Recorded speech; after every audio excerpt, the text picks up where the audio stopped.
திரு ஸ்ரீதர் என்பவர் தோல் நோய்க்கான மருந்து பற்றி கேட்டிருந்தார். நான் இதில் சில மருந்துகளை அதுக்கு சொல்கிறேன். முதல்ல தோல் நோய் அப்படிங்கிறது நம்மளுக்கு நம்ம சாப்பிட்ற உணவு ஒவ்வாமை, அதாவது அலர்ஜி இருந்தால் தோல் நோய் வரும்.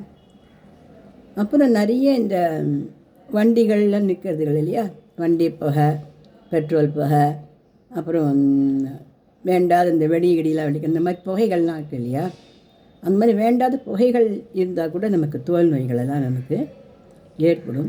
முக்கியமாக வயிற்றில் ஜீரண சக்தி ரொம்ப குறைவாக இருந்ததுன்னா கூட தோல் நோய்கள்லாம், நல்ல ஜீரண சக்தி இல்லாததுனால வயிறு கெட்டு போட்டதுனால தோல் நோய்கள் வருது உண்டு.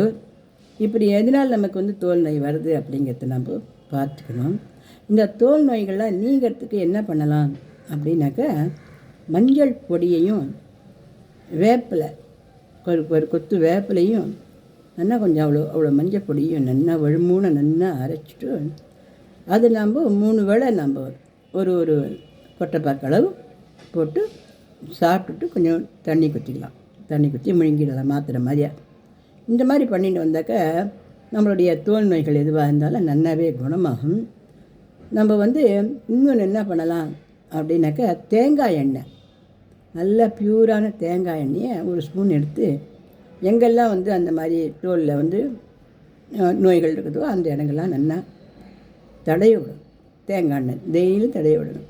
அப்படி தடவிண்டே வந்தால் அந்த நோய்கள் நல்லா ப்யூர் ஆகிடும். இன்னொன்று என்ன அப்படின்னா, பூண்டு ஒரு 3 பல் எடுத்து அதை நல்லா நல்லா அரைச்சிட்டு அதை அந்த புண்கள் மேலே, தோலில் இருக்கிற என்ன எப்படி இருக்கோ என்ன நோயோ அது மேலே தடவினா அந்த கிருமிகள்லாம் அழிஞ்சு நல்லா டக்குன்னு அந்த தோல் நோயெல்லாம் குணமாகும். ஆனால் அந்த பூண்டில் என்ன கஷ்டம் அப்படின்னா எரியும் பாவம். அதனால் அது கொஞ்சம் நம்ம பார்த்து செஞ்சுக்கணும். குழந்தைகளாக இருந்தால் அது வேண்டாம்.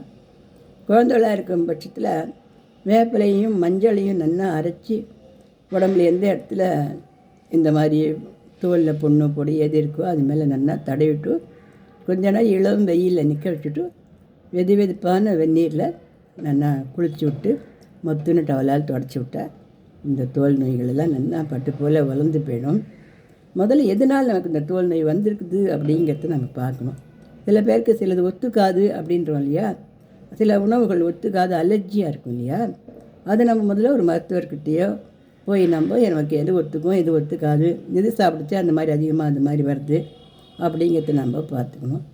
எப்போவுமே நம்ம வயிற்றுக்கு ஒத்துக்காது அப்படிங்கிறது நிறைய எண்ணெய்கள், நிறைய கொழுப்பு சக்தி சேர்ந்தது, நிறைய பொரிச்சது வறுத்தது, அந்த திடீர்னு சமைச்சிக்கிற அந்த ஹாட் சிப்ஸ் திடீர்னு சொல்கிறேன் அந்த ஹோட்டல்கள்லாம் இப்போவே சாப்பிட்றோம் பொரிச்சுக்கிச்சு, அந்த மாதிரியான உணவுகள், மசாலா பொருட்கள் இதெல்லாம் ரொம்ப நமக்கு வயிற்றுக்கு நிறைய சாப்பிட்றது நல்லதில்லை. ஒரு மாதத்துக்கு ஒரு தரம் சாப்பிட்டா அது ஒன்றும் பண்ணாது. அந்த சாப்பிட்ற விஷயத்துலேயும் எது நம்மளுக்கு ஒத்துக்கலையோ அதுகளை நம்ம விட்டுடணும். அதுதான் தோல் நோய்கள் வராமல் இருக்கிறதுக்கு உண்டான காரணம். இந்த வேப்பிலை மஞ்சள்ன்றது சாதாரண விஷயமா இருக்குது ஒழிய இது ரொம்ப நல்லா க்யூர் பண்ணும். எப்பேற்பட்ட கிருமிகளையும் அழிக்கிறதுல வல்லது இந்த வேப்பிலையும் மஞ்சளும்.